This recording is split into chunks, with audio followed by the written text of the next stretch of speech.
Welcome, my friends, to Shaking the Salt with Dr. Peppers. My bio reads from troubled teen to teacher of the year, 100-pound weight loss, blah, blah, blah. You know, the sort of thing you're working on in your before and after life story. But each podcast is about 5 to 7 minutes long, and I share topics that most people find they need, including me.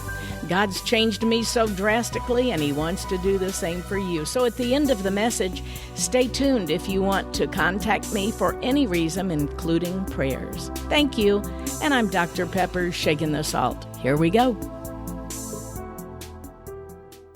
Welcome, my friends. I have left off a little bit in my last podcast about my past because I wanted to go to your future. God has a great plan for you. As I told you in Jeremiah 29:11, plans to prosper you, not to harm you, plans to give you a blessed hope and a future. And that's what I wanted to focus on today because I told you a little bit about my teacher, Miss Alma, who told me God had great plans for my life. And I started watching her, and I didn't believe all that she said or did at first, but she was the real deal. She lived out God with skin on. And so when I was teacher of the year, finally, after my life turned around, I went back to tell her that I was teacher of the year and what an influence she had had on my life. And she said, "What? Debbie, I only remember you as a good student." You know, she saw me through the eyes of Christ, and she saw what I could become. And it's ironic that the day I found her was at her church. She was older and retired, and she was actually serving up for a fish fry that her church was doing. And I saw the fish and the loaves of bread, and I thought, isn't that just like God to take Miss Alma, whose name in Spanish means soul, S-O-U-L, and now serving up fish and bread. And I wondered if anybody else had ever noticed that or gone through Miss Alma's door, the portal, so to speak, where she puts her arms around you and tells you that God has a great plan for your life. Those 30 seconds that day with Miss Alma made all the difference because I wanted what she had. Do you know somebody that you want what they have? Most of the time, at least in the secular world, it's, oh, I wish I had their fame or their fortune or their money, or I wish I had their body or their husband or whatever it is.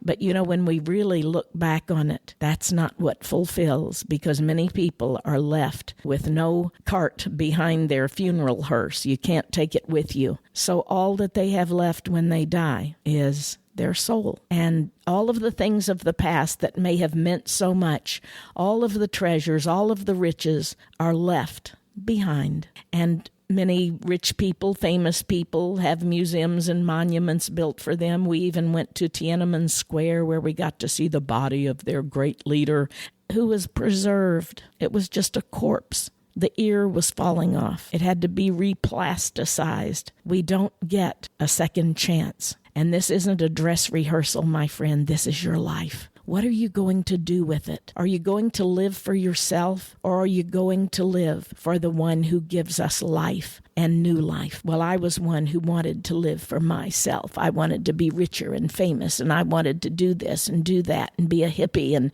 go to California and sit on the beach and sing as all of the rockers of the day were. But God intervened. And it was on close to my 23rd birthday that I actually had the razor blade at my wrist. And I looked in the mirror. I made that mistake because I was 1 second away from getting all of this behind me. And instead, I looked straight into the eyes of Satan himself. And I screamed and I threw that razor blade and I said, God, if you're really real, if you're really who they say you are, and if this Jesus is really your son, then go ahead. Do something big in my life. Go ahead, God, do it. Let's see an earthquake. Let's see some ceiling falling. And there was nothing. And I threw myself on the bed after downing a pint of vodka, and I cried myself to sleep. But when I woke up, I stood up, and for the first time that I can remember, I had what I now know is the peace that passes all understanding.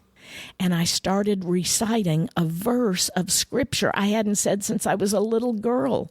I hadn't even said God or prayed in 5 years. And all of a sudden, I'm walking around our little apartment bedroom saying, The Lord is my shepherd, I shall not want. He makes me to lie down in green pastures. He leadeth me beside the still waters. He restores my soul. He leads me in the path of righteousness for his name's sake. And yea, though I walk through the valley of the shadow of death, I will fear no evil, for thou art with me. You are with me. Even though it was the valley of the shadow of death, I was ready to end it all. The shadow of death was over me, and I was about to welcome it. And instead, God intervened.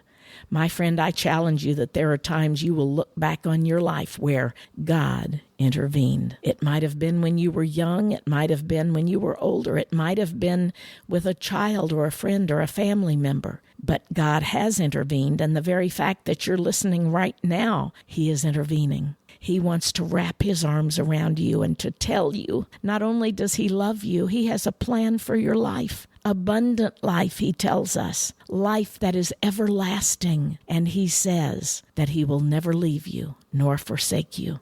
That's my admonition to you, my friend. When you hang up this, when you stop this podcast, just reach out to him. Say, God, I just want to talk to you a minute. I want that plan you have for my life. I want you to end all of this shame and this past of this life that I have done so far. And I'm ready to be yours and to step into that plan you have for me. Get ready, my friend. He'll take you at your word when you take him at his. I'm Dr. Peppers, shaking the salt. God bless you.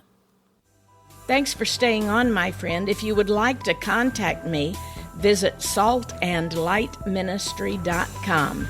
If you want to share your story with me, ask a question, have me come speak to your group, or maybe just request prayer.